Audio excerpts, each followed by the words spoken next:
आदरणीय प्रधानमंत्री नरेंद्र मोदी जी के नेतृत्व में एनडीए सरकार के 11 वर्ष पूर्ण हो रहे हैं। इस अवसर पर भारतीय जनता पार्टी के राष्ट्रीय अध्यक्ष आदरणीय जगत प्रकाश नड्डा जी आपको संबोधित करेंगे। मंच पर केंद्रीय मंत्री आदरणीय अश्विनी वैष्णव जी हमारे साथ हैं। भारतीय जनता पार्टी के राष्ट्रीय महासचिव आदरणीय अरुण सिंह जी हमारे साथ हैं। आदरणीय सुनील बंसल जी हमारे साथ हैं। मेरा आदरणीय अध्यक्ष जी से आग्रह है कि मीडिया को संबोधित करें।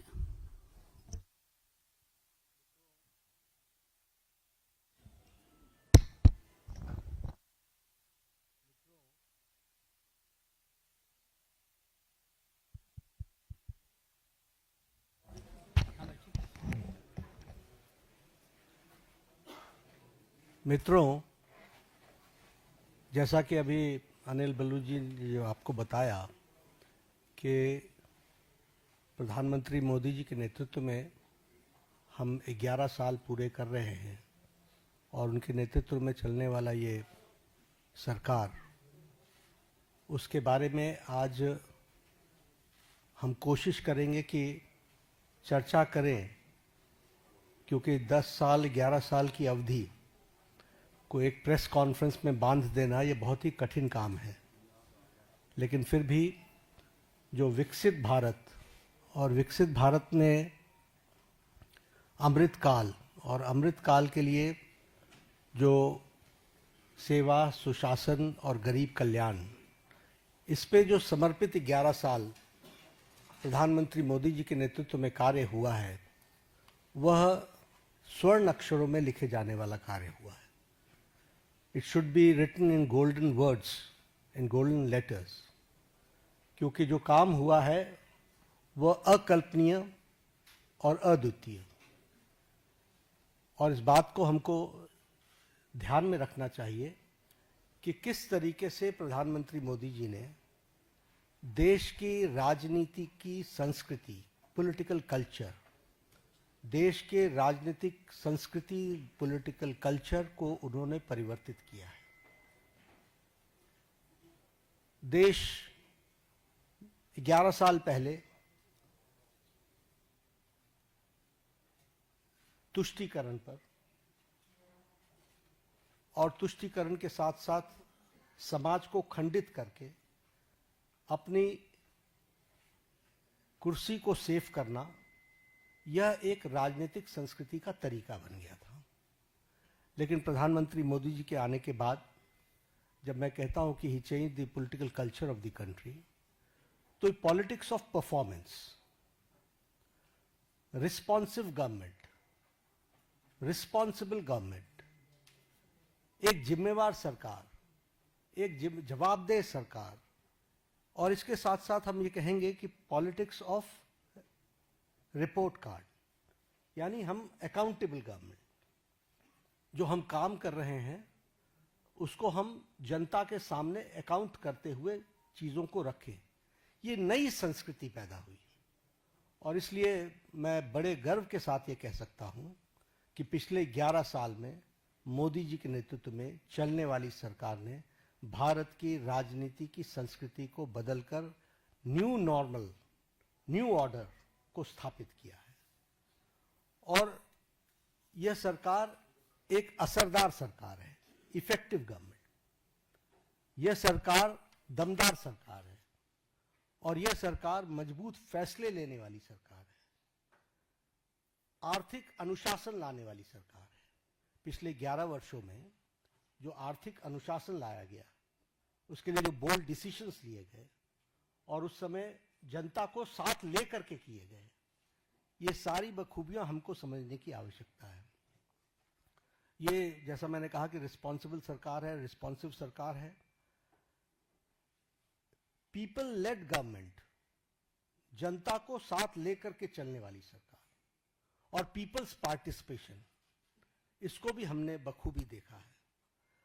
और हम सब जानते हैं कि ये सरकार पिछले 11 सालों में ट्रांसपेरेंसी की नई मिसाल पेश की है। इट्स ए ट्रांसपेरेंट गवर्नमेंट, और ये फ्यूचरिस्टिक गवर्नमेंट है। ये भविष्य को देख करके चलने वाली सरकार है। भविष्य को किस तरीके से हम आगे देश को ले जाना चाहते हैं, इसके बारे में सोच करके काम को करने वाली सरकार है। और इसीलिए वी टॉक अबाउट विकसित भारत, और विकसित भारत का ये अमृत काल, और ये 10 साल 11 साल ने विकसित भारत का बेस बनाया है। This we have to understand. और इस बेस को बनाने के लिए जो भी फैसले लेने थे वो सारे फैसले लिए गए। आज के दिन मैं 2014 से पीछे जाऊं, इसकी आवश्यकता नहीं है, लेकिन हमको ये याद रखना चाहिए कि that government before 2014 was full of corruption. भ्रष्टाचार से आकंठ डूबी हुई सरकार थी, घोटालों से में संलिप्त सरकार थी, वाली सरकार थी। एक नेगेटिविज्म का वातावरण था, कुछ नहीं बदलने वाला। लेकिन 2014 के बाद हमने ऑप्टिमिज्म देखा है। The shift, when I talk about political culture, I talk about the shift from negativism to positivism. आज हम मतलब मैं नहीं, भारत का आम नागरिक कहता है मोदी है तो मुमकिन है। मोदी जी के बारे में ये धारणा बनना, समस्याओं का सॉल्यूशन करेंगे और समस्याओं को सॉल्व करेंगे, ये आम व्यक्ति की धारणा बन गई है। और इसीलिए हम ये भी कह सकते हैं कि ऑप्टिमिज्म में विकास, आविष्कार और नवाचार, ये तीनों चीजें जुड़ी हैं। आज हम डेवलपमेंट भी कर रहे हैं और उसके साथ साथ हम बेस्ट प्रैक्टिसेस भी ला रहे हैं, नवाचार भी हो रहा है, और इस तरीके से विकास के काम को आगे बढ़ाया है। अगर मैं मोदी जी के शब्दों में बताऊं तो उन्होंने कहा है कि this decade will prove to be the base of the development of the future विकसित भारत। और इसी काम को लेकर के जो हम लोगों ने उनके नेतृत्व में जो उन्होंने नीतियां दी, परफॉर्म, ट्रांसफॉर्म, रिफॉर्म, इसको हर पॉलिसी में हम सबको देखने को मिलता है, हर नीति में हमको देखने को मिलता है। एवरी पॉलिसी आप देखेंगे तो इट्स डिफरेंट। पुरानी पॉलिसीज में भी जो चेंजेस आई हैं वो इसलिए कि रिफॉर्म चाहिए, और उसी के साथ साथ हमको ट्रांसफॉर्म करना है और इसके लिए परफॉर्म करना है। और एक बेसिक प्रिंसिपल पिछले 11 वर्षों में हम लोगों ने अडॉप्ट किया, और ये मोदी जी की ही सोच रही है, सबका साथ, सबका विकास, सबका विश्वास, सबका प्रयास। बहुत चैलेंजेस भी आते हैं, लेकिन उसके बावजूद भी अंडरलाइनिंग प्रिंसिपल हमारा बड़ा स्पष्ट रहा है। अब मैं अगर बोल्ड डिसीजंस की बात करूं तो मैंने कहा कि इतने एक प्रेस कॉन्फ्रेंस में 11 वर्षों के बोल्ड डिसीजंस बता देना ये मेरे लिए बहुत कठिन होगा, लेकिन आर्टिकल 370 को एब्रोगेट करना, पॉलिटिकल नैरेटिव बन चुका था कि दिस इज नॉट पॉसिबल, देश मान चुका था कि दिस इज नॉट पॉसिबल, और वो आर्टिकल 370 धाराशाही हुआ और एब्रोगेट हुआ, वो हम सबको पता है। और आप ही सोचिए, जम्मू, आप ही लोग कहते थे, सब लोग, लोकसभा में टर्नआउट 58.46% रहा, और विधानसभा J&K के इलेक्शन में turnout was 63%. This is the change, and this is the result of the bold decision taken. अगर हम उसी तरीके से बात करें एबोलिशन ऑफ ट्रिपल तलाक, सब लोग जानते हैं कि ट्रिपल तलाक मानवता के लिए और ह्यूमैनिटी के लिए और महिलाओं के लिए एक बहुत बड़ी त्रासदी थी, ट्रेजेडी थी, लेकिन चुप बैठे हुए थे, सुप्रीम कोर्ट भी बोल रहा था। लेकिन ये बोल्ड डिसीजन लेना और ट्रिपल तलाक को समाप्त करना, जबकि इस्लामिक कंट्रीज में और हमारे नेबरिंग कंट्रीज में कहीं भी ट्रिपल तलाक नहीं है। Bangladesh, Pakistan, Afghanistan, Syria, Iran, Iraq, Malaysia सब डोमिनेटेड मुस्लिम देश रहे हैं और इस्लामिक देश रहे हैं, लेकिन यहां भी ट्रिपल तलाक नहीं था और हमारे यहां ट्रिपल तलाक चल रहा था। एक बोल्ड डिसीजन लिया गया। उसी तरीके से enactment of the new Waqf act हम लोग डिस्कशन कर रहे हैं। वी नो किस तरीके से एक नैरेटिव बनाने का प्रयास हुआ, लेकिन in the interest of the nation, देश के इंटरेस्ट में और उस कम्युनिटी के इंटरेस्ट में, वक्फ बोर्ड बनाने की न्यू एनैक्टमेंट की आवश्यकता थी, वो बोल्ड डिसीजन लिया गया। उसी तरीके से सिटीजन्स अमेंडमेंट एक्ट, उसी तरीके से डीमोनेटाइजेशन, उसी तरीके से मोर देन 3 डिकेड्स हम विमेन रिजर्वेशन की तरफ नहीं बढ़ पाए, लेकिन 33% विमेन रिजर्वेशन देने का काम प्रधानमंत्री मोदी जी के नेतृत्व में हुआ।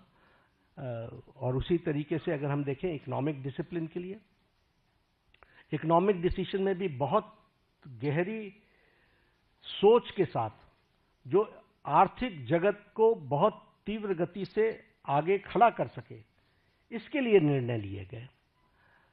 प्रेजेंटेशन ऑफ बजट का एडवांसमेंट, हम अभी भी ब्रिटिश की दुनिया में जी रहे थे, ब्रिटिश काल में जी रहे थे, उसको एडवांस करना, उसके साथ साथ प्लान और नॉन प्लान एक्सपेंडिचर को अलग अलग जो डिस्टिंक्शन था उसको समाप्त करना, ताकि हम बेटर किटी का उपयोग कर सकें। हमारे अश्विनी जी बैठे हुए हैं, रेल बजट को एसिमिलेट करना और भारत की आर्थिक जगत को एक साथ कैसे देश के लिए डेवलप किया जा सकता है उसको करना। आप भी जानते हैं, हम भी जानते हैं कि हमारी इकॉनमी 10th से छलांग लगा करके 5th पर पहुंच गई, और अब जो इंटरनेशनल मॉनेटरी फंड का जो अब नया डेटा आ रहा है वो हमको 4थे स्थान पर ला रहा है, और हम 4थे स्थान की तरफ हम अग्रसर हुए हैं। और हम 4th straight conservative 4th straight में हम अपने ग्रोइंग इकोनॉमी में इस ईयर भी हम सबसे आगे हैं। और उसी तरीके से हम देखें फास्टेस्ट ग्रोइंग इकोनॉमी के रूप में हमारा 4था साल लगातार चल रहा है। Per capita income has increased by 67%, foreign exchange reserves has increased by 135%, exports at the record of to the US dollars is 825 billion, gross FDI rise is 106%, taxpayers का बेस बहुत इंक्रीज हुआ है, वो 127%, और उसी तरीके से ग्रॉस डायरेक्ट टैक्स कलेक्शन ये भी 238% का इंक्रीज हुआ है। अगर एजेंसीज की बात करें तो bright spot international monetary fund Bharat की इकॉनमी को IMF बोलता है, वर्ल्ड बैंक हमारे को fastest growing economy, major economy in the world कहता है, और वर्ल्ड इकोनॉमिक फोरम हमको वो कहता है कि India is all set for as a primary engine of the global economic growth in 2025 and 26। यानी सारी विपरीत परिस्थिति में भारत की इकोनॉमी सुदृढ़ और सक्षम तरीके से आगे बढ़ रही है, ये हमको ध्यान में रखना चाहिए। जब हम रिस्पॉन्सिव गवर्नमेंट की बात करते हैं तो प्रोएक्टिव डिसीजंस एक नहीं अनेकों हुए, और राहत के काम में तो हम प्रधानमंत्री मोदी जी कभी पीछे नहीं रहे।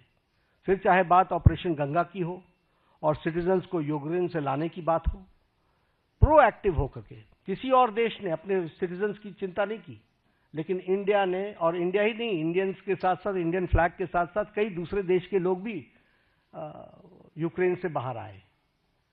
तो यह एक पॉजिटिव नोट के साथ, उसी तरीके से हमारे वंदे भारत मिशन, जिसमें 67 लाख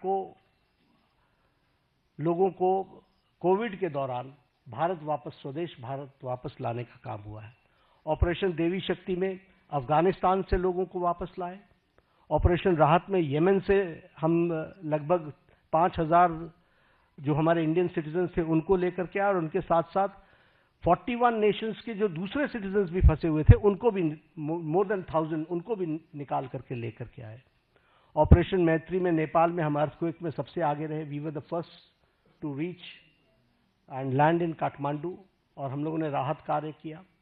और अगर मैं ऑपरेशन वैक्सीन मैत्री की बात करूं तो ये बार बार मैं याद दिलाना चाहता हूं कि मोर देन 150 कंट्रीज में हमने वैक्सीन को पहुंचाया, और हमने कोशिश की कम से कम 48 कंट्रीज को तो फ्री वैक्सीन दी गई है, और ये वैक्सीन मैत्री में भी हम प्रोएक्टिव रहे। कोविड मैनेजमेंट पर मैं जरूर बोलना चाहूंगा, क्योंकि जब मैं रिस्पॉन्सिबल और रिस्पॉन्सिव गवर्नमेंट की बात करता हूं, देखिए ये पेंडेमिक सारी दुनिया के लिए आया था। ये पेंडेमिक इस शताब्दी का सबसे बड़ा पेंडेमिक रहा। और इस पेंडेमिक में विभिन्न कंट्रीज ने अपने अपने तरीके से रिस्पॉन्ड किया, क्योंकि इसके रिस्पॉन्ड करने का कोई तरीका नहीं था। सबने अपने अपने तरीके से रिस्पॉन्ड किया। लेकिन जो मोदी जी के नेतृत्व में भारत ने जिस तरीके से कोविड को रिस्पॉन्ड किया, किसी कंट्री ने नहीं किया। और किसी कंट्री, हर एक जगह कोविड की लड़ाई सरकार ने लड़ी। भारत में मोदी जी ने कोविड की लड़ाई जनता के साथ मिलकर के लड़ा।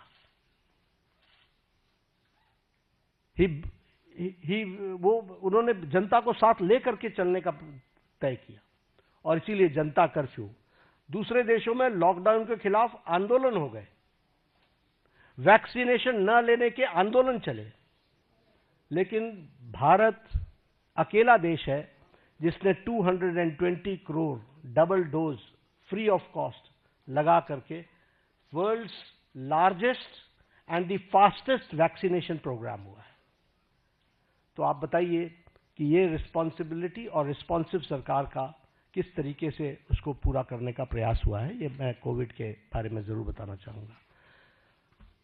पिछले दशक में हमने समाज के सभी वर्गों की चिंता की है, फिर चाहे वो हमारे शेड्यूल कास्ट भाई हैं, फिर चाहे वो हमारे ओबीसी भाई हैं, फिर चाहे वो हमारे ट्राइबल भाई हैं, सबकी हमने चिंता की है। उनके लिए हर एक के लिए अलग अलग नीतियां, अलग अलग कार्यक्रम, स्कॉलरशिप्स इस तरीके से देने का काम भारत सरकार ने किया है।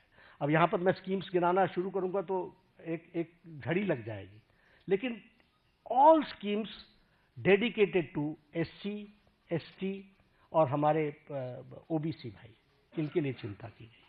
उसी तरीके से महिलाओं के लिए विशेष करके ध्यान दे करके विमेन लेड गवर्नमेंट, विमेन को आगे रख करके बढ़ाने का काम करना, यह काम भी हमारी सरकार ने बखूबी किया है। और जब हम ये विमेन की बात करते हैं, फिर हेल्थ के सेक्टर में आप ले लीजिए, right from conception to delivery, फिर डिलीवरी के बाद vaccination, all programmes have been taken by government of India, all programmes. उसी तरीके से मैटरनिटी लीव, उसको 12 से 26 वीक्स तक बढ़ाना विथ सैलरी, विथ पेमेंट, और उसके साथ साथ बच्चे पैदा होने पर उनको मातृवंदना में योजना के साथ फाइनेंशियली सपोर्ट करना, ये सारी चीजें बताती है। और उसी तरीके से अगर हम देखें तो महिलाओं को, फिर चाहे आपने देखा इसरो में भी जब तस्वीर आई, जब चंद्रयान पे उतरा था, तो सबसे ज्यादा आपको वहां पर साइंटिस्ट महिलाएं दिखी थी। अगर आप देखें तो पायलट्स बनाने से लेकर के, आर्मी में कमीशन देने से लेकर के, एनडीए में भर्ती से लेकर के, अभी एनडीए से भी पास आउट हो गए हमारे गर्ल स्टूडेंट्स, गर्ल कैडेट्स, सैनिक स्कूल में ऑल 73-76 हमारे जो सैनिक स्कूल्स हैं, 73 सैनिक स्कूल्स, उसमें उनको एडमिशन मिलना। इसके साथ साथ लखपति दीदी, और लखपति दीदी के साथ साथ हमारे सेल्फ हेल्प ग्रुप्स को प्रमोट करना। तो समाज के जो वर्ग जिनको थ्रस्ट देना चाहिए था, वो थ्रस्ट देने का काम 11 साल में हुआ है। SC, ST, OBC और हमारे महिला वर्ग को की मेन स्ट्रीमिंग करने का काम हुआ है। स्कीम्स के बारे में अगर मैं बात जैसे बार बार कर रहा हूं कि it will be very difficult for me कि मैं उनके आंकड़े रखने लगूं और स्कीम्स को रखने लगूं तो बड़ा लंबा समय चला जाएगा। जब मैं अकाउंटेबल गवर्नमेंट की बात करता हूं तो हमने अपनी रिस्पॉन्सिबिलिटी प्रधानमंत्री मोदी जी ने ली, गरीब कल्याण। अब ये गरीब कल्याण स्लोगन नहीं था, 70 साल से गरीबी हटाओ का नारा लेकर के हम नहीं चले रहे, हमने गरीब कल्याण करके दिखाया है। और आंकड़े इस बात के सबूत है कि 25 करोड़ लोग आज गरीबी की रेखा से बाहर आ चुके हैं। और ये मेरे आंकड़े नहीं हैं, ये आंकड़े नीति आयोग के हैं, ये आंकड़े इंटरनेशनल फोरम्स के, इकोनॉमिक फोरम्स के हैं। और उसी तरीके से extreme poverty has dropped by 80% decline. प्रधानमंत्री अन्न योजना, 80 करोड़ जनता को 5 किलो गेहूं या चावल देना, ये कोई छोटी घटना नहीं है। आवास योजना, आवास योजना में 4 करोड़ घरों को आप ही जब अपने ट्रैवल करते थे गांव में तो आपको खपड़ैल के मकान दिखते थे, फूस के मकान दिखते थे। आज आपको पक्के घर दिख रहे हैं। जिस सड़क पर आप चलते थे वो हाईवे में, कभी आप हाईवे पर होते थे, कभी हाईवे से नीचे होते थे, अगर आपको उन दिनों की याद हो। आज आप जिस हाईवे पर चलते हो आपको खुद ही ध्यान में लेना पड़ता है कि अगर डाइवर्जन लेना है तो स्पीड इतनी है कि 2 किलोमीटर पहले से ध्यान में लेना पड़ता है कि I have to go left. ये आज हाईवे की स्थिति बन गई है। और इसी तरीके से अगर हम देखें, जैसे कहा 4 करोड़ मकान बने हैं और 3 करोड़ ये अगले 5 साल में और बनने हैं, उसका भी सैंक्शन हो चुका है। उसी तरीके से उज्ज्वला योजना, 100% इलेक्ट्रिफिकेशन और 100% इलेक्ट्रिफिकेशन के साथ साथ जल जीवन मिशन, और जल जीवन मिशन में 364% हमारा घर का टैप कनेक्शन हम लोग दे पाए हैं। इस तरीके से काम हुआ है। प्रधानमंत्री किसान सम्मान निधि में किसानों को मेन स्ट्रीमिंग की गई है। प्रधानमंत्री फसल बीमा योजना में उसमें भी मेन स्ट्रीमिंग की गई है। और जैसा मैंने कहा कि 100% इलेक्ट्रिफिकेशन में सौभाग्य योजना हो, चाहे उज्ज्वला योजना हो, इन सारी योजनाओं के माध्यम से सारे कामों को आगे बढ़ाया गया है। जीवन for the insurance, may it be for accident और may it be term life insurance, इसको भी लगभग 40 crore people have been covered in this. आज 40 करोड़ से ज्यादा लोग इसमें कवर हुए हैं। और ये कौन लोग हैं? जो लोग अफोर्ड नहीं कर सकते थे, जो marginal section of the society थी। और जैसा मैंने कहा कि पब्लिक पार्टिसिपेशन, इस पर विशेष बल दिया गया। एक उदाहरण मैंने कोरोना का आपको दिया।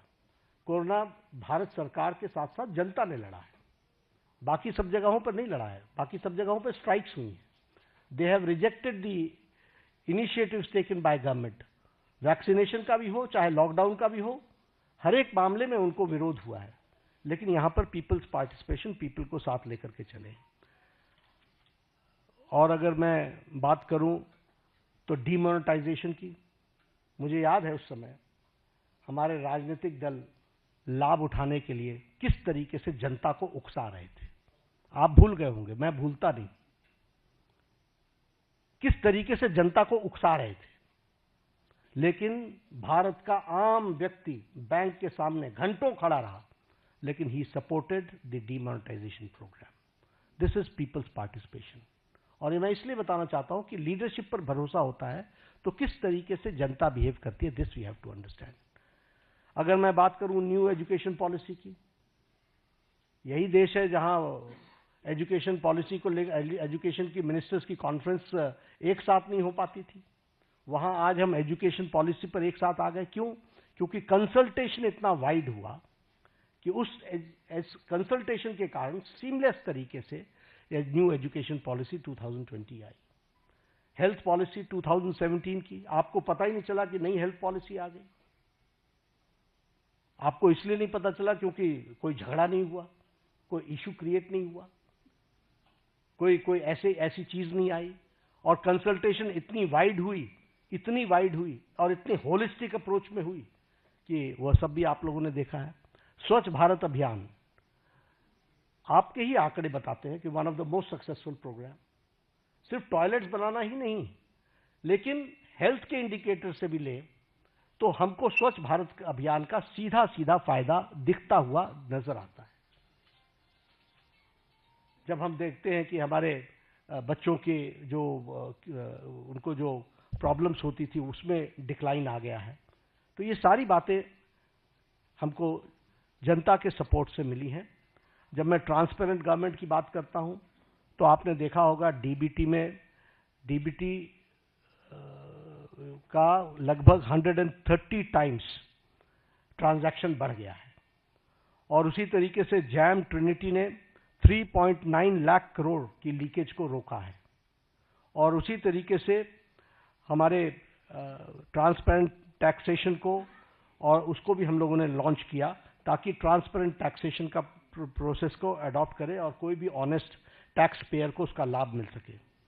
प्रगति के माध्यम से सारी स्कीम्स को एक तरीके से कोशिश की गई है कि जो रुके हुए प्रोजेक्ट्स थे जिसके बारे में चर्चा नहीं होती थी, वह भी चर्चा हो और उसको भी सही ढंग से हम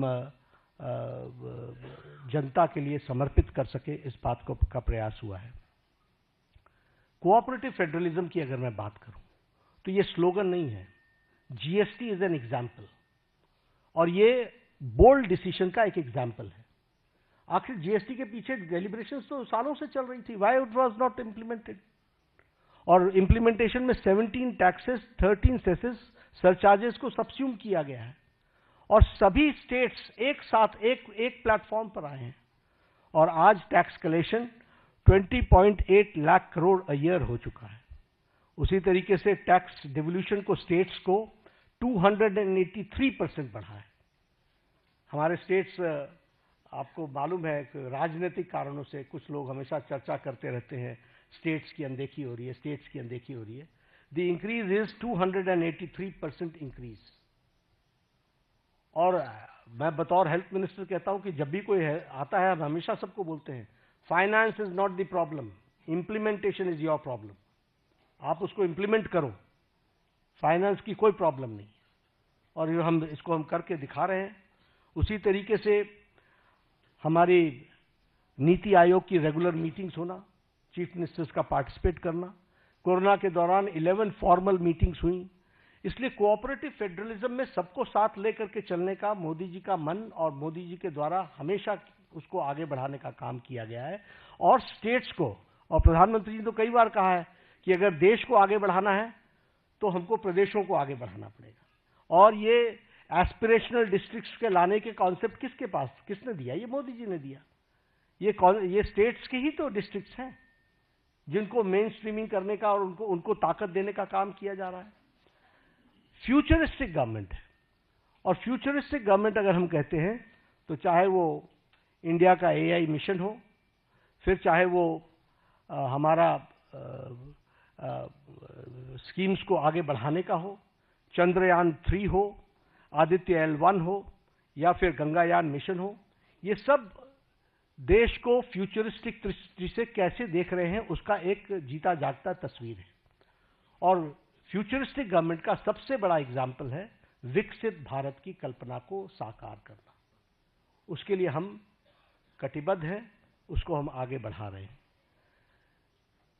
एक बात और मैं कहना चाहूंगा कि प्रधानमंत्री मोदी जी ने हर समस्या को सामने से कन्फ्रंट किया है। He has confronted from the front, कभी इधर उधर की बात नहीं की है। और आज मैं इसकी चर्चा जरूर करना चाहूंगा और आपको याद दिलाना चाहूंगा।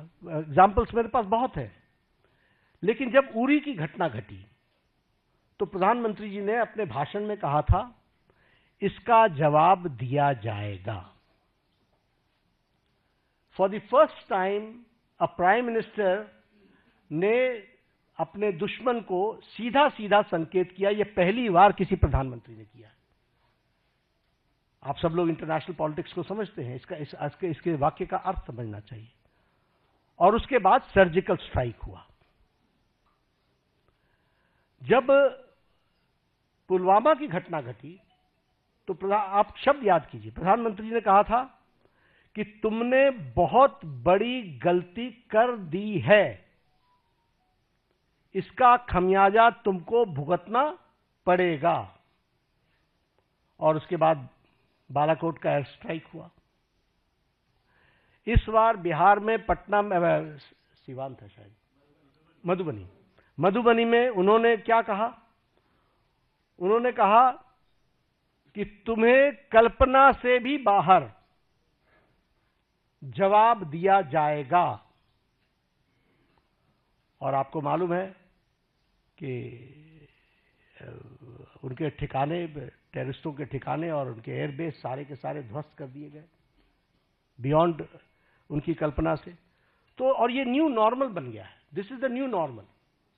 प्रधानमंत्री जी ने इस कन्फ्रंट करते हुए सामने से कहा है, एक स्पष्ट रूप में कहा है कि कोई भी टेररिस्ट घटना को एक्ट ऑफ वॉर समझा जाएगा। और साफ कहा है कि ये न्यूक्लियर वॉर की गीदड़ भभकी बंद करो। और साफ कहा है कि टेररिस्ट और टेररिस्ट को संरक्षण देने वाले में अंतर नहीं समझा जाएगा, तो हमें समझना चाहिए कि हम, चाहे वो कोरोना की घटना हो, चाहे वो टेररिज्म की घटना हो, किसी भी घटना को कन्फ्रंट इस सरकार ने पिछले 11 सालों में सामने से किया है और उसका मुंहतोड़ जवाब दिया है। अगर मैं लेफ्ट विंग टेररिज्म की लेफ्ट विंग एक्सट्रीमिज्म की बात करूं, नक्सलाइट्स की बात करूं, मैं 6 साल छत्तीसगढ़ का प्रभारी रहा हूं। मैंने कोंटा, सुकमा, बीजापुर, नारायणपुर, दंतेवाड़ा, ये सारे डिस्ट्रिक्ट्स घूमे हुए हैं, अच्छे तरीके से नाइट स्टे किया है। मुझे मालूम है कि नक्सलाइट प्रोन एरिया की हालत क्या होती है। लेकिन आपको जानकर के खुशी होगी कि affected districts have declined from 126 to 18 districts, और सारे top left wing extremist leaders eliminate हो चुके हैं, और हमारा रिडक्शन ऑफ वायलेंस 53% है। जो फेटलिटीज सिक्योरिटी फोर्सेस की होती थी उसका रिडक्शन 72% है, और रिडक्शन ऑफ डेथ 70% है। तो लगभग हम उसको समाप्त करने की ओर आगे बढ़ चुके हैं। एक समय था कि एक डिफेंस मिनिस्टर ये कहते थे कि हम बॉर्डर के रोड्स इसलिए नहीं बनाते हैं ताकि दुश्मनों को आने का मौका न मिले, और आज बॉर्डर रोड्स में 8,000 किलोमीटर्स के बॉर्डर रोड्स और ब्रिजेस के बनाने का काम, और उसको भी परमानेंट ब्रिजेस बनाने का काम लगभग 400 बने हैं। अटल टनल की बात करें, अगर सेला टनल की बात करें, या श्रीकुंडला टनल की बात करें, ये मेजर ब्रिजेस हैं जो हमारे को सिक्योरिटी के एंगल से बहुत महत्वपूर्ण है और जो देश की सिक्योरिटी के लिए काम कर रहे हैं। इंफ्रास्ट्रक्चर की बात अगर मैं करूं, रोड्स, एयरवेज, रेलवेज, ब्रिजेस, तो बड़ी लंबी फहरिस्त है उसकी, जो उस पर चर्चा करेंगे। लेकिन हाँ, चेनाब की चर्चा मैं जरूर करना चाहूंगा कि नरसिम्हा राव जी के टाइम पर शिलान्यास रखा गया था। देखिए गवर्नमेंट के एक्शन को, नरसिम्हा राव जी के टाइम पर 1995 में रखा गया था, और इसको अटल जी ने project of national importance declare किया, और पूरा करने का काम प्रधानमंत्री मोदी जी ने 6 जून को, अभी 3 दिन पहले, उसको पूरा किया। वो भी हमको ध्यान में रखना चाहिए। तो इसलिए समस्याओं को टालते रहना, ये इस सरकार की न रीति रही न नीति रही। सरकार ने समाज के सभी वर्गों की चिंता करते हुए कोशिश की कि उनके जीवन में सुधार हो, और आज पूरी ताकत के साथ हम विकसित भारत की ओर एक लंबी छलांग लेने के लिए तैयार हुए हैं। पिछले 11 वर्षों में मैंने पहले कहा कि अनइमेजिनेबल, जो किसी ने कल्पना नहीं की थी, वो काम हुए हैं, और इसके साथ साथ पिछले 11 साल में देश को एक विकसित भारत की तरफ ले जाने में और समाज के सभी वर्गों को साथ लेकर के चल करके आगे बढ़ने में प्रधानमंत्री मोदी जी का नेतृत्व सफल रहा है। और आज 11 साल पूरे होने पर मैंने कोशिश की, it is very difficult to comprehend the whole work done in last 11 years, but I've tried to point out some major things, and I've tried to highlight the issues, the policies and programs जिनके माध्यम से इस कार्य को पूरा करने का काम प्रधानमंत्री मोदी जी ने किया है। धन्यवाद। बहुत बहुत धन्यवाद आदरणीय राष्ट्रीय अध्यक्ष जी। अभी अध्यक्ष जी के भाषण के दौरान, प्रेस वार्ता के दौरान ही बहुत बड़ी संख्या में आप लोगों के मैसेज आए हैं सवालों के लिए। इतनी बहुत बड़ी संख्या में आए हैं। हम कोशिश करेंगे कुछ सवालों का जरूर जवाब, सवाल आप लोगों के लिए।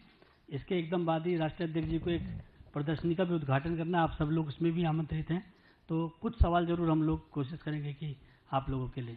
संजय जी। Devendra Palasar, India TV.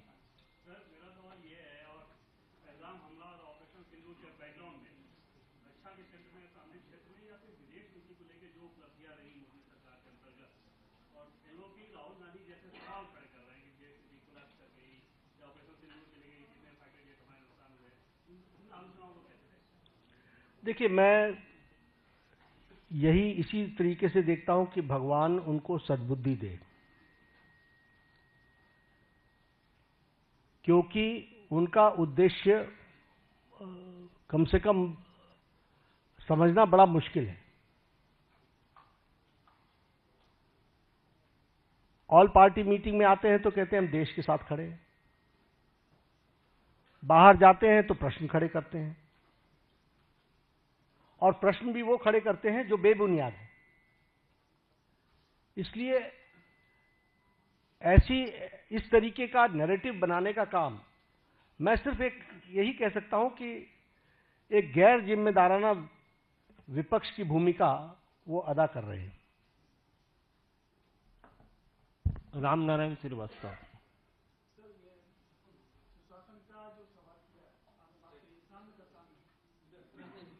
हाँ, रामनारायण।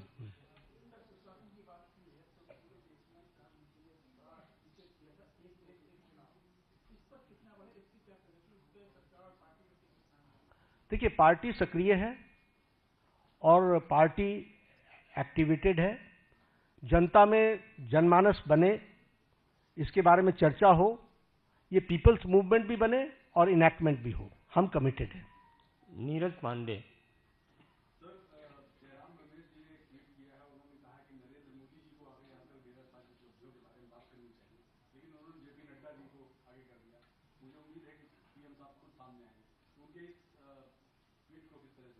नहीं, मैंने यही कहा ना कि उनको आप उनको देखिए, उनकी सारी लीडरशिप को देखिए, चाहे जयराम रमेश जी भी मूल इशू पर कभी भी चर्चा नहीं करते। राष्ट्रीय अध्यक्ष आकर के प्रेस कॉन्फ्रेंस कर रहा है, ये गलत है क्या? सरकार के 11 साल पूरे हो रहे हैं और 11 साल पूरे होने पर पार्टी का जिस पार्टी का नेतृत्व है उसका अगर राष्ट्रीय अध्यक्ष एड्रेस करता है तो प्रॉब्लम क्या है?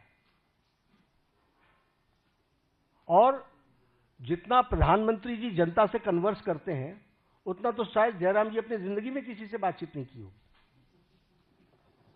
Akhilesh Singh, times of India.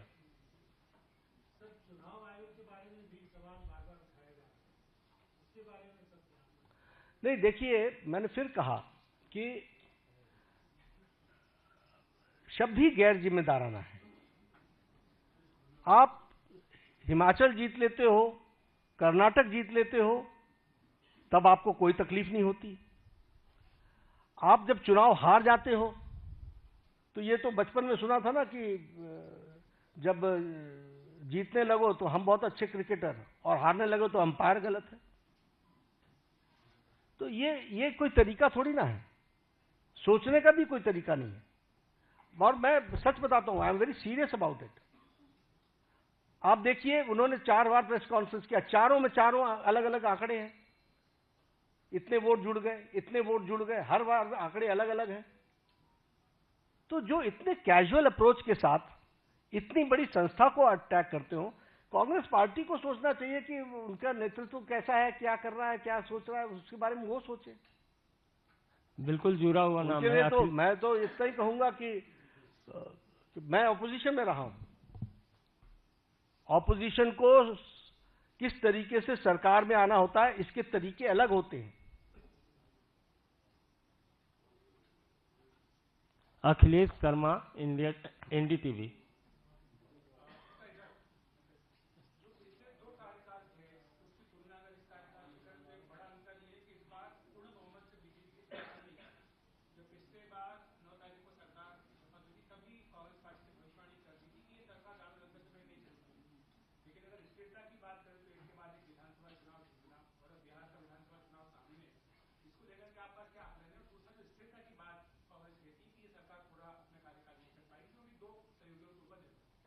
देखिए, एनडीए पूरा कार्यकाल भी करेगी और अगला कार्यकाल भी करेगी,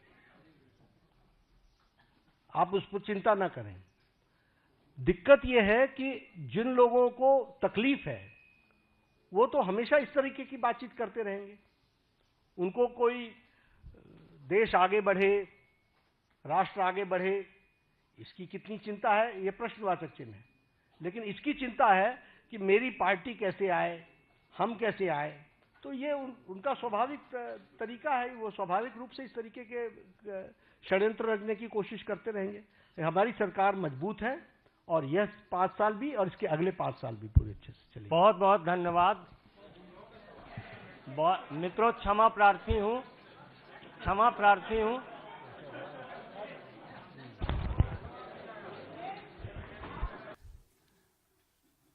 आदरणीय प्रधानमंत्री नरेंद्र मोदी जी के नेतृत्व में एनडीए सरकार के 11 वर्ष पूर्ण हो रहे हैं। इस अवसर पर भारतीय जनता पार्टी के राष्ट्रीय अध्यक्ष आदरणीय जगत प्रकाश नड्डा जी आपको संबोधित करेंगे। मंच पर केंद्रीय मंत्री आदरणीय अश्विनी वैष्णव जी हमारे साथ हैं। भारतीय जनता पार्टी के राष्ट्रीय महासचिव आदरणीय अरुण सिंह जी हमारे साथ हैं। आदरणीय सुनील बंसल जी हमारे साथ हैं। मेरा आदरणीय अध्यक्ष जी से आग्रह है कि मीडिया को संबोधित करें।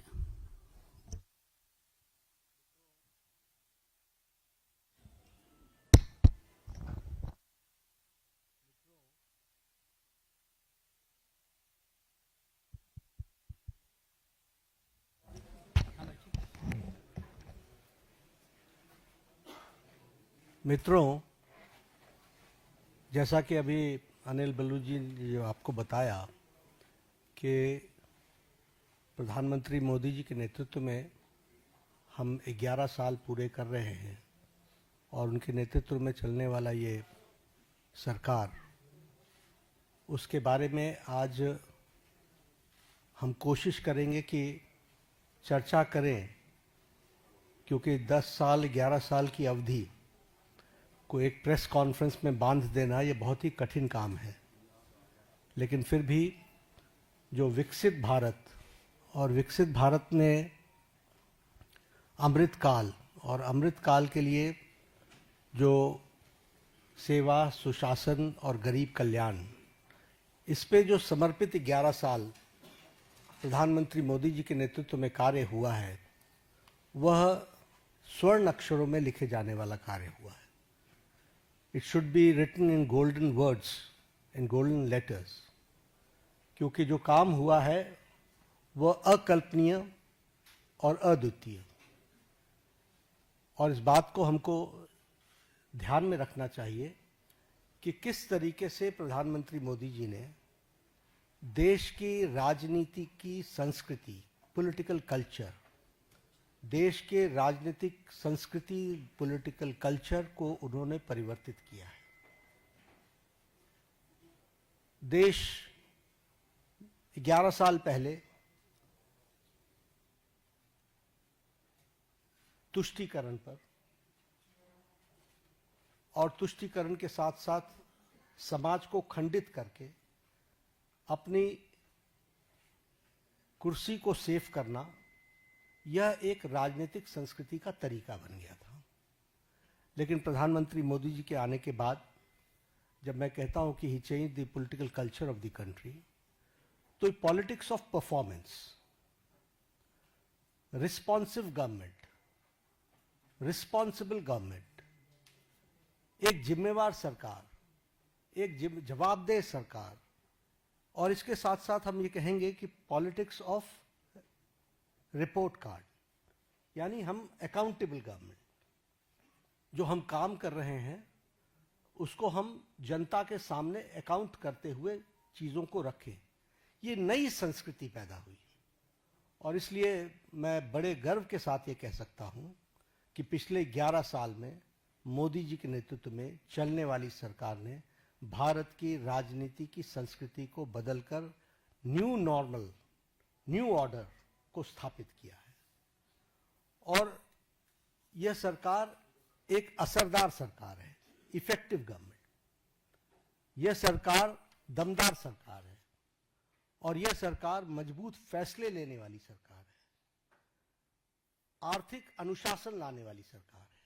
पिछले 11 वर्षों में जो आर्थिक अनुशासन लाया गया, उसके लिए जो बोल्ड डिसीजंस लिए गए और उस समय जनता को साथ लेकर के किए गए, ये सारी बखूबियां हमको समझने की आवश्यकता है। ये जैसा मैंने कहा कि रिस्पॉन्सिबल सरकार है, रिस्पॉन्सिव सरकार है, पीपल लेड गवर्नमेंट, जनता को साथ लेकर के चलने वाली सरकार। और पीपल्स पार्टिसिपेशन, इसको भी हमने बखूबी देखा है। और हम सब जानते हैं कि ये सरकार पिछले 11 सालों में ट्रांसपेरेंसी की नई मिसाल पेश की है। इट्स ए ट्रांसपेरेंट गवर्नमेंट, और ये फ्यूचरिस्टिक गवर्नमेंट है। ये भविष्य को देख करके चलने वाली सरकार है। भविष्य को किस तरीके से हम आगे देश को ले जाना चाहते हैं, इसके बारे में सोच करके काम को करने वाली सरकार है। और इसीलिए वी टॉक अबाउट विकसित भारत, और विकसित भारत का ये अमृत काल, और ये 10 साल 11 साल ने विकसित भारत का बेस बनाया है। This we have to understand. और इस बेस को बनाने के लिए जो भी फैसले लेने थे वो सारे फैसले लिए गए। आज के दिन मैं 2014 से पीछे जाऊं, इसकी आवश्यकता नहीं है, लेकिन हमको ये याद रखना चाहिए कि that government before 2014 was full of corruption। भ्रष्टाचार से आकंठ डूबी हुई सरकार थी, घोटालों से में संलिप्त सरकार थी, वाली सरकार थी। एक नेगेटिविज्म का वातावरण था, कुछ नहीं बदलने वाला। लेकिन 2014 के बाद हमने ऑप्टिमिज्म देखा है। The shift, when I talk about political culture, I talk about the shift from negativism to positivism. आज हम मतलब मैं नहीं, भारत का आम नागरिक कहता है मोदी है तो मुमकिन है। मोदी जी के बारे में ये धारणा बनना, समस्याओं का सॉल्यूशन करेंगे और समस्याओं को सॉल्व करेंगे, ये आम व्यक्ति की धारणा बन गई है। और इसीलिए हम ये भी कह सकते हैं कि ऑप्टिमिज्म में विकास, आविष्कार और नवाचार, ये तीनों चीजें जुड़ी हैं। आज हम डेवलपमेंट भी कर रहे हैं और उसके साथ साथ हम बेस्ट प्रैक्टिसेस भी ला रहे हैं, नवाचार भी हो रहा है, और इस तरीके से विकास के काम को आगे बढ़ाया है। अगर मैं मोदी जी के शब्दों में बताऊं तो उन्होंने कहा है कि this decade will prove to be the base of the development of the future विकसित भारत। और इसी काम को लेकर के जो हम लोगों ने उनके नेतृत्व में जो उन्होंने नीतियां दी, परफॉर्म, ट्रांसफॉर्म, रिफॉर्म, इसको हर पॉलिसी में हम सबको देखने को मिलता है, हर नीति में हमको देखने को मिलता है। एवरी पॉलिसी आप देखेंगे तो इट्स डिफरेंट। पुरानी पॉलिसीज में भी जो चेंजेस आई हैं वो इसलिए कि रिफॉर्म चाहिए, और उसी के साथ साथ हमको ट्रांसफॉर्म करना है और इसके लिए परफॉर्म करना है। और एक बेसिक प्रिंसिपल पिछले 11 वर्षों में हम लोगों ने अडॉप्ट किया, और ये मोदी जी की ही सोच रही है, सबका साथ, सबका विकास, सबका विश्वास, सबका प्रयास। बहुत चैलेंजेस भी आते हैं, लेकिन उसके बावजूद भी अंडरलाइनिंग प्रिंसिपल हमारा बड़ा स्पष्ट रहा है। अब मैं अगर बोल्ड डिसीजंस की बात करूं तो मैंने कहा कि इतने एक प्रेस कॉन्फ्रेंस में 11 वर्षों के बोल्ड डिसीजंस बता देना ये मेरे लिए बहुत कठिन होगा, लेकिन आर्टिकल 370 को एब्रोगेट करना, पॉलिटिकल नैरेटिव बन चुका था कि दिस इज नॉट पॉसिबल। देश मान चुका था कि दिस इज नॉट पॉसिबल, और वो आर्टिकल 370 धाराशाही हुआ और एब्रोगेट हुआ, वो हम सबको पता है। और आप ही सोचिए, जम्मू, आप ही लोग कहते थे, सब लोग, लोकसभा में टर्नआउट 58.46% रहा, और विधानसभा J&K के इलेक्शन में turnout was 63%। This is the change and this is the result of the bold decision taken. अगर हम उसी तरीके से बात करें एबॉलिशन ऑफ ट्रिपल तलाक, सब लोग जानते हैं कि ट्रिपल तलाक मानवता के लिए और ह्यूमैनिटी के लिए और महिलाओं के लिए एक बहुत बड़ी त्रासदी थी, ट्रेजेडी थी। लेकिन चुप बैठे हुए थे, सुप्रीम कोर्ट भी बोल रहा था। लेकिन ये बोल्ड डिसीजन लेना और ट्रिपल तलाक को समाप्त करना, जबकि इस्लामिक कंट्रीज में और हमारे नेबरिंग कंट्रीज में कहीं भी ट्रिपल तलाक नहीं है। Bangladesh, Pakistan, Afghanistan, Syria, Iran, Iraq, Malaysia सब डोमिनेटेड मुस्लिम देश रहे हैं। और इस्लामिक देश रहे, लेकिन यहां भी ट्रिपल तलाक नहीं था और हमारे यहां ट्रिपल तलाक चल रहा था। एक बोल्ड डिसीजन लिया गया। उसी तरीके से enactment of the new Waqf act हम लोग डिस्कशन कर रहे हैं। वी नो किस तरीके से एक नैरेटिव बनाने का प्रयास हुआ, लेकिन in the interest of the nation, देश के इंटरेस्ट में और उस कम्युनिटी के इंटरेस्ट में वक्फ बोर्ड बनाने की न्यू एनैक्टमेंट की आवश्यकता थी। वो बोल्ड डिसीजन लिया गया। उसी तरीके से सिटीजन्स अमेंडमेंट एक्ट, उसी तरीके से डीमोनेटाइजेशन, उसी तरीके से मोर देन 3 डिकेड्स हम विमेन रिजर्वेशन की तरफ नहीं बढ़ पाए, लेकिन 33% विमेन रिजर्वेशन देने का काम प्रधानमंत्री मोदी जी के नेतृत्व में हुआ। और उसी तरीके से अगर हम देखें इकोनॉमिक डिसिप्लिन के लिए, इकोनॉमिक डिसीजन में भी बहुत गहरी सोच के साथ जो आर्थिक जगत को बहुत तीव्र गति से आगे खड़ा कर सके, इसके लिए निर्णय लिए गए। प्रेजेंटेशन ऑफ बजट का एडवांसमेंट, हम अभी भी ब्रिटिश की दुनिया में जी रहे थे, ब्रिटिश काल में जी रहे थे, उसको एडवांस करना, उसके साथ साथ प्लान और नॉन प्लान एक्सपेंडिचर को अलग अलग जो डिस्टिंक्शन था उसको समाप्त करना, ताकि हम बेटर किटी का उपयोग कर सकें। हमारे अश्विनी जी बैठे हुए हैं। रेल बजट को एसिमिलेट करना और भारत की आर्थिक जगत को एक साथ कैसे देश के लिए डेवलप किया जा सकता है, उसको करना।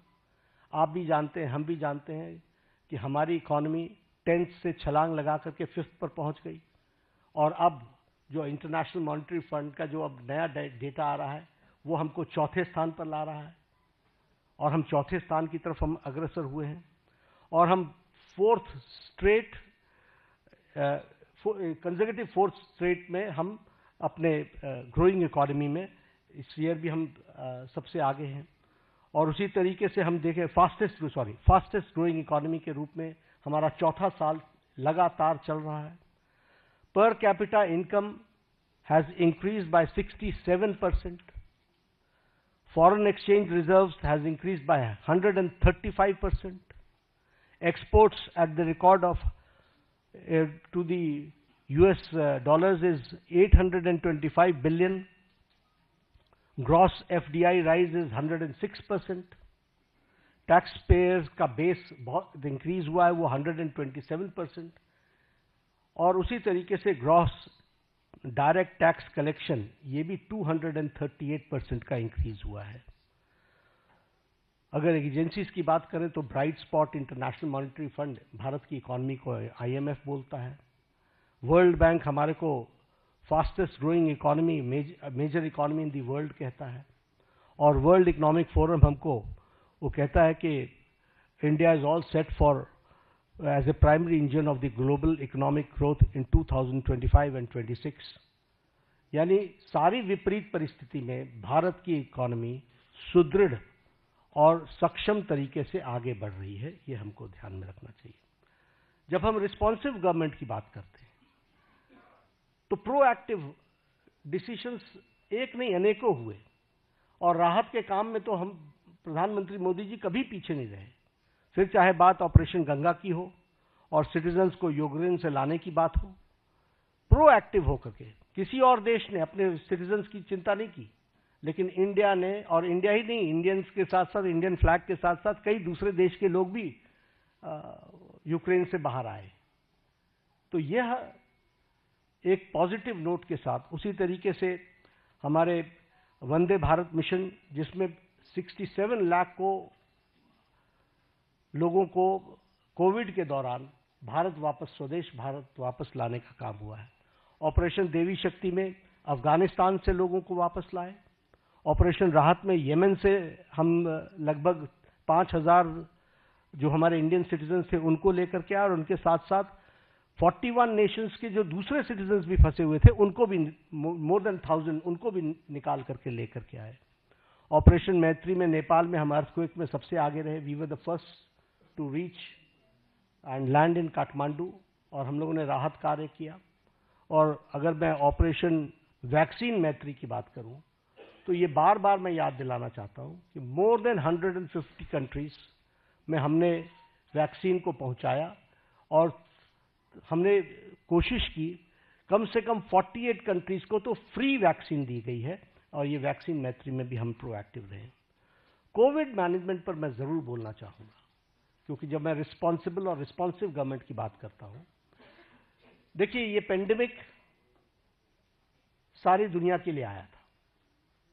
ये पेंडेमिक इस शताब्दी का सबसे बड़ा पेंडेमिक रहा,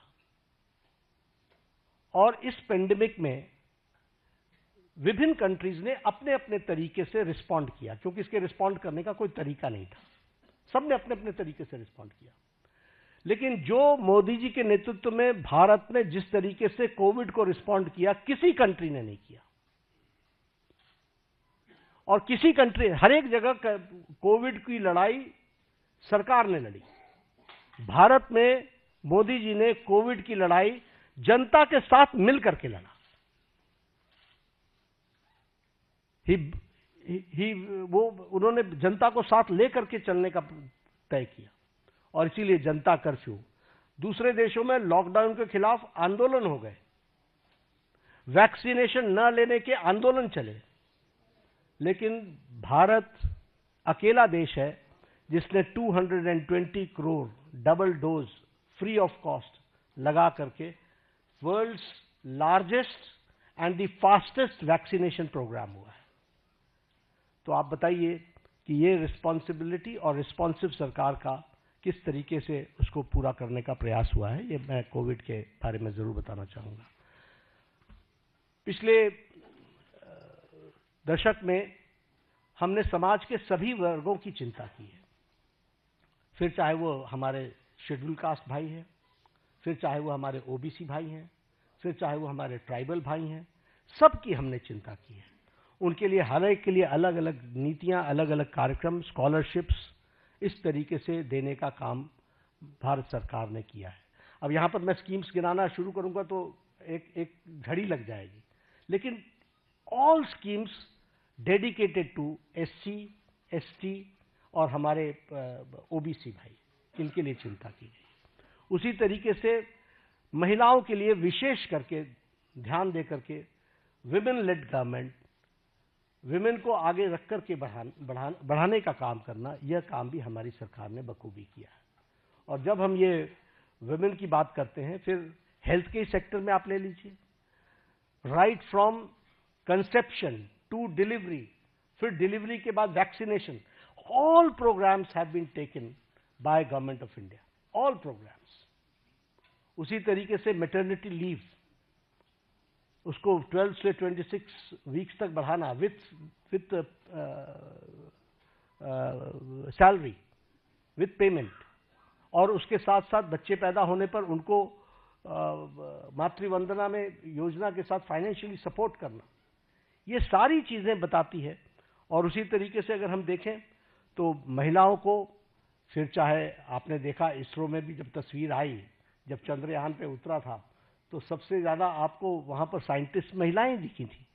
अगर आप देखें तो पायलट्स बनाने से लेकर के, आर्मी में कमीशन देने से लेकर के, एनडीए में भर्ती से लेकर के, अभी एनडीए से भी पास आउट हो गए हमारे गर्ल स्टूडेंट्स, गर्ल कैडेट्स, सैनिक स्कूल में ऑल 73, 76 हमारे जो सैनिक स्कूल्स हैं, 73 सैनिक स्कूल्स, उसमें उनको एडमिशन मिलना।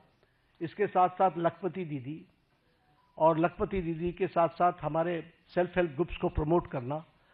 तो समाज के जो वर्ग जिनको थ्रस्ट देना चाहिए था, वो थ्रस्ट देने का काम 11 साल में हुआ है। एससी, एसटी, ओबीसी और हमारे महिला वर्ग को की मेन स्ट्रीमिंग करने का काम हुआ है। स्कीम्स के बारे में अगर मैं बात जैसे बार बार कर रहा हूं कि it will be very difficult for me कि मैं उनके आंकड़े रखने लगूं और स्कीम्स को रखने लगूं तो बड़ा लंबा समय चला जाएगा। जब मैं अकाउंटेबल गवर्नमेंट की बात करता हूं तो हमने अपनी रिस्पॉन्सिबिलिटी प्रधानमंत्री मोदी जी ने ली, गरीब कल्याण। अब ये गरीब कल्याण स्लोगन नहीं था, 70 साल से गरीबी हटाओ का नारा लेकर के हम नहीं चले रहे, हमने गरीब कल्याण करके दिखाया है। और आंकड़े इस बात के सबूत हैं कि 25 करोड़ लोग आज गरीबी की रेखा से बाहर आ चुके हैं। और ये मेरे आंकड़े नहीं हैं, ये आंकड़े नीति आयोग के हैं, ये आंकड़े इंटरनेशनल फोरम्स के, इकोनॉमिक फोरम्स के हैं। और उसी तरीके से extreme poverty has dropped by 80% decline. प्रधानमंत्री अन्न योजना, 80 करोड़ जनता को 5 किलो गेहूं या चावल देना, ये कोई छोटी घटना नहीं है। आवास योजना, आवास योजना में 4 करोड़ घरों को, आप ही जब अपने ट्रैवल करते थे गांव में तो आपको खपड़ैल के मकान दिखते थे, फूस के मकान दिखते थे, आज आपको पक्के घर दिख रहे हैं। जिस सड़क पर आप चलते थे वो हाईवे में, कभी आप हाईवे पर होते थे, कभी हाईवे से नीचे होते थे, अगर आपको उन दिनों की याद हो। आज आप जिस हाईवे पर चलते हो आपको खुद ही ध्यान में लेना पड़ता है कि अगर डाइवर्जन लेना है तो स्पीड इतनी है कि 2 किलोमीटर पहले से ध्यान में लेना पड़ता है कि I have to go left. ये आज हाईवे की स्थिति बन गई है। और इसी तरीके से अगर हम देखें, जैसे कहा 4 करोड़ मकान बने हैं और 3 करोड़ ये अगले 5 साल में और बनने हैं, उसका भी सैंक्शन हो चुका है। उसी तरीके से उज्ज्वला योजना, 100% इलेक्ट्रिफिकेशन, और 100% इलेक्ट्रिफिकेशन के साथ साथ जल जीवन मिशन, और जल जीवन मिशन में 364% हमारा घर का टैप कनेक्शन हम लोग दे पाए हैं। इस तरीके से काम हुआ है। प्रधानमंत्री किसान सम्मान निधि में किसानों को मेन स्ट्रीमिंग की गई है। प्रधानमंत्री फसल बीमा योजना में उसमें भी मेन स्ट्रीमिंग की गई है। और जैसा मैंने कहा कि 100% इलेक्ट्रिफिकेशन में सौभाग्य योजना हो, चाहे उज्ज्वला योजना, उजाला योजना हो, इन सारी योजनाओं के माध्यम से सारे कामों को आगे बढ़ाया गया है। जीवन for the insurance, may it be for accident और may it be term life insurance, इसको भी लगभग 40 crore people have been covered in this. आज 40 करोड़ से ज्यादा लोग इसमें कवर हुए हैं। और ये कौन लोग हैं? जो लोग अफोर्ड नहीं कर सकते थे, जो marginal section of the society थी। और जैसा मैंने कहा कि पब्लिक पार्टिसिपेशन, इस पर विशेष बल दिया गया। एक उदाहरण मैंने कोरोना का आपको दिया। कोरोना भारत सरकार के साथ साथ जनता ने लड़ा है, बाकी सब जगहों पर नहीं लड़ा है। बाकी सब जगहों पर स्ट्राइक्स हुई हैं। They have rejected the initiatives taken by government. Vaccination का भी हो चाहे लॉकडाउन का भी हो, हर एक मामले में उनको विरोध हुआ है। लेकिन यहां पर पीपल्स पार्टिसिपेशन, पीपल को साथ लेकर के चले। और अगर मैं बात करूं तो डीमोनेटाइजेशन की, मुझे याद है उस समय हमारे राजनीतिक दल लाभ उठाने के लिए किस तरीके से जनता को उकसा रहे थे। आप भूल गए होंगे, मैं भूलता नहीं, किस तरीके से जनता को उकसा रहे थे। लेकिन भारत का आम व्यक्ति बैंक के सामने घंटों खड़ा रहा, लेकिन he supported the demonetisation programme. This is people's participation. और ये मैं इसलिए बताना चाहता हूं कि लीडरशिप पर भरोसा होता है तो किस तरीके से जनता बिहेव करती है, this we have to understand. अगर मैं बात करूं न्यू एजुकेशन पॉलिसी की, यही देश है जहां एजुकेशन पॉलिसी को लेकर एजुकेशन की मिनिस्टर्स की कॉन्फ्रेंस एक साथ नहीं हो पाती थी। वहां आज हम एजुकेशन पॉलिसी पर एक साथ आ गए। क्यों? क्योंकि कंसल्टेशन इतना वाइड हुआ कि उस कंसल्टेशन के कारण सीमलेस तरीके से न्यू एजुकेशन पॉलिसी 2020 आई। हेल्थ पॉलिसी 2017 की, आपको पता ही नहीं चला कि नई हेल्थ पॉलिसी आ गई। आपको इसलिए नहीं पता चला क्योंकि कोई झगड़ा नहीं हुआ, कोई इशू क्रिएट नहीं हुआ, कोई ऐसी चीज नहीं आई। और कंसल्टेशन इतनी वाइड हुई और इतने होलिस्टिक अप्रोच में हुई कि वह सब भी आप लोगों ने देखा है। स्वच्छ भारत अभियान, आपके ही आंकड़े बताते हैं कि one of the most successful programme. सिर्फ टॉयलेट्स बनाना ही नहीं, लेकिन हेल्थ के इंडिकेटर से भी ले तो हमको स्वच्छ भारत अभियान का सीधा सीधा फायदा दिखता हुआ नजर आता है। जब हम देखते हैं कि हमारे बच्चों के जो उनको जो प्रॉब्लम्स होती थी उसमें डिक्लाइन आ गया है, तो ये सारी बातें हमको जनता के सपोर्ट से मिली हैं। जब मैं ट्रांसपेरेंट गवर्नमेंट की बात करता हूं तो आपने देखा होगा डीबीटी का लगभग 130 टाइम्स ट्रांजैक्शन बढ़ गया है। और उसी तरीके से जैम ट्रिनिटी ने 3.9 लाख करोड़ की लीकेज को रोका है। और उसी तरीके से हमारे ट्रांसपेरेंट टैक्सेशन को और उसको भी हम लोगों ने लॉन्च किया ताकि ट्रांसपेरेंट टैक्सेशन का प्रोसेस को अडॉप्ट करें और कोई भी ऑनेस्ट टैक्स पेयर को उसका लाभ मिल सके। प्रगति के माध्यम से सारी स्कीम्स को एक तरीके से कोशिश की गई है कि जो रुके हुए प्रोजेक्ट्स थे जिसके बारे में चर्चा नहीं होती थी वह भी चर्चा हो और उसको भी सही ढंग से हम जनता के लिए समर्पित कर सके, इस बात का प्रयास हुआ है। कोऑपरेटिव फेडरलिज्म की अगर मैं बात करूं तो ये स्लोगन नहीं है, जीएसटी इज एन एग्जाम्पल और ये बोल्ड डिसीजन का एक एग्जाम्पल है। आखिर जीएसटी के पीछे डेलिब्रेशंस तो सालों से चल रही थी, why it was not implemented. और इम्प्लीमेंटेशन में 17 टैक्सेस, 13 सेसेस, सरचार्जेस को सबस्यूम किया गया है और सभी स्टेट्स एक साथ एक प्लेटफॉर्म पर आए हैं और आज tax collection 20.8 lakh crore a year हो चुका है। उसी तरीके से टैक्स डिवोल्यूशन को स्टेट्स को 283% बढ़ा है। हमारे स्टेट्स, आपको मालूम है कि राजनीतिक कारणों से कुछ लोग हमेशा चर्चा करते रहते हैं स्टेट्स की अनदेखी हो रही है, स्टेट्स की अनदेखी हो रही है। The increase is 283% increase.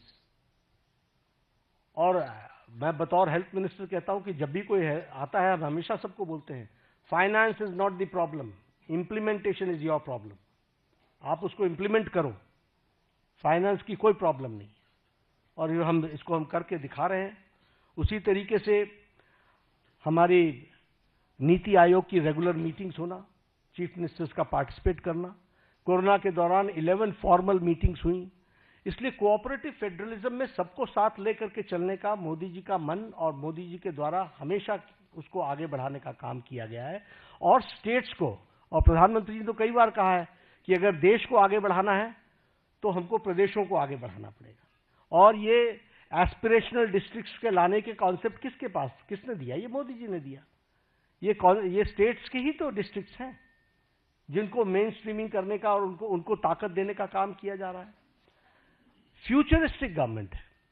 और फ्यूचरिस्टिक गवर्नमेंट अगर हम कहते हैं तो चाहे वो इंडिया का एआई मिशन हो, फिर चाहे वो हमारा स्कीम्स को आगे बढ़ाने का हो, चंद्रयान 3 हो, आदित्य L1 हो या फिर गंगायान मिशन हो, ये सब देश को फ्यूचरिस्टिक दृष्टि से कैसे देख रहे हैं उसका एक जीता जागता तस्वीर है। और फ्यूचरिस्टिक गवर्नमेंट का सबसे बड़ा एग्जाम्पल है विकसित भारत की कल्पना को साकार करना। उसके लिए हम कटिबद्ध हैं, उसको हम आगे बढ़ा रहे हैं। एक बात और मैं कहना चाहूंगा कि प्रधानमंत्री मोदी जी ने हर समस्या को सामने से कन्फ्रंट किया है। He has confronted from the front, कभी इधर उधर की बात नहीं की है। और आज मैं इसकी चर्चा जरूर करना चाहूंगा और आपको याद दिलाना चाहूंगा। एग्जाम्पल्स मेरे पास बहुत है, लेकिन जब उरी की घटना घटी तो प्रधानमंत्री जी ने अपने भाषण में कहा था इसका जवाब दिया जाएगा।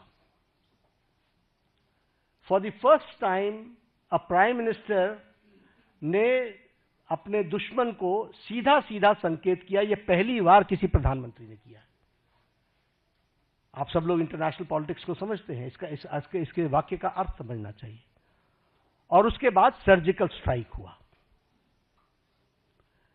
जब पुलवामा की घटना घटी तो आप शब्द याद कीजिए, प्रधानमंत्री ने कहा था कि तुमने बहुत बड़ी गलती कर दी है, इसका खमियाजा तुमको भुगतना पड़ेगा। और उसके बाद बालाकोट का एयर स्ट्राइक हुआ। इस बार बिहार में पटना में, सिवान था शायद, मधुबनी में उन्होंने क्या कहा? उन्होंने कहा कि तुम्हें कल्पना से भी बाहर जवाब दिया जाएगा। और आपको मालूम है कि उनके ठिकाने, टेररिस्टों के ठिकाने और उनके एयरबेस सारे के सारे ध्वस्त कर दिए गए बियॉन्ड उनकी कल्पना से। तो और ये न्यू नॉर्मल बन गया है। This is the new normal. प्रधानमंत्री जी ने इस कन्फ्रंट करते हुए सामने से कहा है, एक स्पष्ट रूप में कहा है कि कोई भी टेररिस्ट घटना को एक्ट ऑफ वॉर समझा जाएगा, और साफ कहा है कि ये न्यूक्लियर वॉर की गीदड़ भभकी बंद करो, और साफ कहा है कि टेररिस्ट और टेररिस्ट को संरक्षण देने वाले में अंतर नहीं समझा जाएगा। तो हमें समझना चाहिए कि हम, चाहे वो कोरोना की घटना हो, चाहे वो टेररिज्म की घटना हो, किसी भी घटना को कन्फ्रंट इस सरकार ने पिछले 11 सालों में सामने से किया है और उसका मुंहतोड़ जवाब दिया है। अगर मैं लेफ्ट विंग टेररिज्म की लेफ्ट विंग एक्सट्रीमिज्म की बात करूं, नक्सलाइट्स की बात करूं, मैं 6 साल छत्तीसगढ़ का प्रभारी रहा हूं। मैंने कोंटा, सुकमा, बीजापुर, नारायणपुर, दंतेवाड़ा, ये सारे डिस्ट्रिक्ट्स घूमे हुए हैं, अच्छे तरीके से नाइट स्टे किया है। मुझे मालूम है कि नक्सलाइट प्रोन एरिया की हालत क्या होती है। लेकिन आपको जानकर के खुशी होगी कि affected districts have declined from 126 to 18 districts, और सारे top left wing extremist leaders eliminate हो चुके हैं, और हमारा रिडक्शन ऑफ वायलेंस 53% है। जो फेटिलिटीज सिक्योरिटी फोर्सेस की होती थी उसका रिडक्शन 72% है, और रिडक्शन ऑफ डेथ 70% है। तो लगभग हम उसको समाप्त करने की ओर आगे बढ़ चुके हैं। एक समय था कि एक डिफेंस मिनिस्टर ये कहते थे कि हम बॉर्डर के रोड्स इसलिए नहीं बनाते हैं ताकि दुश्मनों को आने का मौका न मिले, और आज बॉर्डर रोड्स में 8,000 किलोमीटर्स के बॉर्डर रोड्स और ब्रिजेस के बनाने का काम, और उसको भी परमानेंट ब्रिजेस बनाने का काम लगभग 400 बने हैं। अटल टनल की बात करें, अगर सेला टनल की बात करें, या शिकुनला टनल की बात करें, ये मेजर ब्रिजेस हैं जो हमारे को सिक्योरिटी के एंगल से बहुत महत्वपूर्ण है और जो देश की सिक्योरिटी के लिए काम कर रहे हैं। इंफ्रास्ट्रक्चर की बात अगर मैं करूं, रोड्स, एयरवेज, रेलवेज, ब्रिजेस, तो बड़ी लंबी फहरिस्त है उसकी, जो उस पर चर्चा करेंगे। लेकिन हाँ, चेनाब की चर्चा मैं जरूर करना चाहूंगा कि नरसिम्हा राव जी के टाइम पर शिलान्यास रखा गया था। देखिए गवर्नमेंट के एक्शन को। नरसिम्हा राव जी के टाइम पर 1995 में रखा गया था, और इसको अटल जी ने project of national importance declare किया, और पूरा करने का काम प्रधानमंत्री मोदी जी ने 6 जून को, अभी 3 दिन पहले, उसको पूरा किया। वो भी हमको ध्यान में रखना चाहिए। तो इसलिए समस्याओं को टालते रहना ये इस सरकार की न रीति रही न नीति रही। सरकार ने समाज के सभी वर्गों की चिंता करते हुए कोशिश की कि उनके जीवन में सुधार हो, और आज पूरी ताकत के साथ हम विकसित भारत की ओर एक लंबी छलांग लेने के लिए तैयार हुए हैं। पिछले 11 वर्षों में मैंने पहले कहा कि अनइमेजिनेबल, जो किसी ने कल्पना नहीं की थी, वो काम हुए हैं, और इसके साथ साथ पिछले 11 साल में देश को एक विकसित भारत की तरफ ले जाने में और समाज के सभी वर्गों को साथ लेकर के चल करके आगे बढ़ने में प्रधानमंत्री मोदी जी का नेतृत्व सफल रहा है।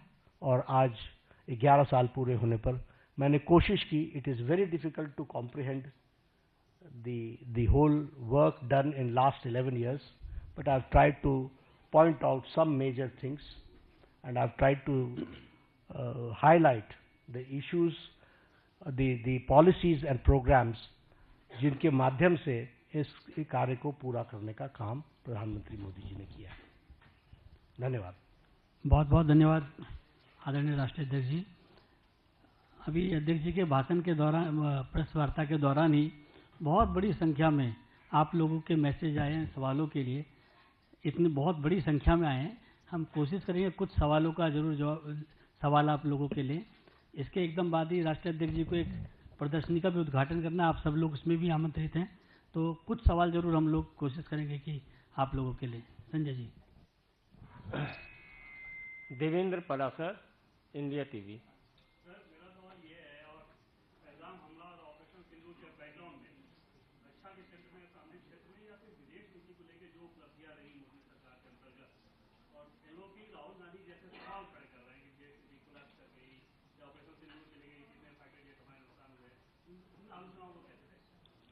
देखिए, मैं यही इसी तरीके से देखता हूं कि भगवान उनको सद्बुद्धि दे, क्योंकि उनका उद्देश्य कम से कम समझना बड़ा मुश्किल है। ऑल पार्टी मीटिंग में आते हैं तो कहते हैं हम देश के साथ खड़े हैं, बाहर जाते हैं तो प्रश्न खड़े करते हैं, और प्रश्न भी वो खड़े करते हैं जो बेबुनियाद है। इसलिए इस तरीके का नैरेटिव बनाने का काम मैं सिर्फ यही कह सकता हूं कि एक गैर जिम्मेदाराना विपक्ष की भूमिका वो अदा कर रहे हैं। रामनारायण श्रीवास्तव।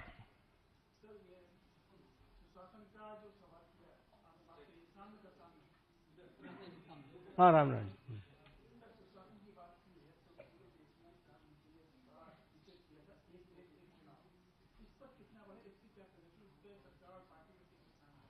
देखिए, पार्टी सक्रिय है और पार्टी एक्टिवेटेड है।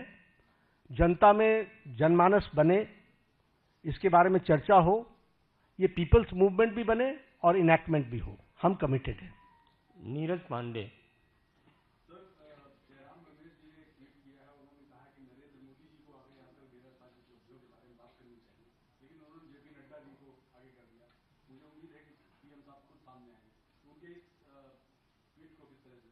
नहीं, मैंने यही कहा ना कि उनको आप उनको देखिए, उनकी सारी लीडरशिप को देखिए, चाहे जयराम रमेश जी भी मूल इशू पर कभी भी चर्चा नहीं करते।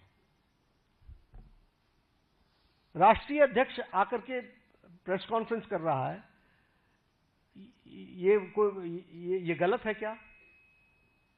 सरकार के 11 साल पूरे हो रहे हैं और 11 साल पूरे होने पर पार्टी का जिस पार्टी का नेतृत्व है उसका अगर राष्ट्रीय अध्यक्ष एड्रेस करता है तो प्रॉब्लम क्या है? और जितना प्रधानमंत्री जी जनता से कन्वर्स करते हैं उतना तो शायद जयराम जी अपनी जिंदगी में किसी से बातचीत नहीं की होगी। Akhilesh Singh, times of India.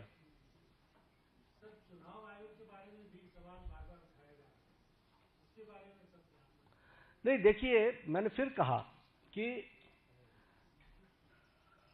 शब्द ही गैर जिम्मेदाराना है। आप हिमाचल जीत लेते हो, कर्नाटक जीत लेते हो, तब आपको कोई तकलीफ नहीं होती। आप जब चुनाव हार जाते हो तो ये तो बचपन में सुना था ना कि जब जीतने लगो तो हम बहुत अच्छे क्रिकेटर और हारने लगो तो अंपायर गलत है। तो ये कोई तरीका थोड़ी ना है, सोचने का भी कोई तरीका नहीं है। और मैं सच बताता हूं, I am very serious about it. आप देखिए, उन्होंने 4 बार प्रेस कॉन्फ्रेंस किया, चारों में चारों अलग अलग आंकड़े हैं। इतने वोट जुड़ गए, इतने वोट जुड़ गए, हर बार आंकड़े अलग अलग हैं। तो जो इतने कैजुअल अप्रोच के साथ इतनी बड़ी संस्था को अटैक करते हो, कांग्रेस पार्टी को सोचना चाहिए कि उनका नेतृत्व कैसा है, क्या कर रहा है, क्या सोच रहा है, उसके बारे में वो सोचे। बिल्कुल जुड़ा हुआ नाम है। तो मैं तो इतना ही कहूंगा कि मैं ऑपोजिशन में रहा हूं। ऑपोजिशन को किस तरीके से सरकार में आना होता है, इसके तरीके अलग होते हैं। Akhilesh Sharma, India, NDTV.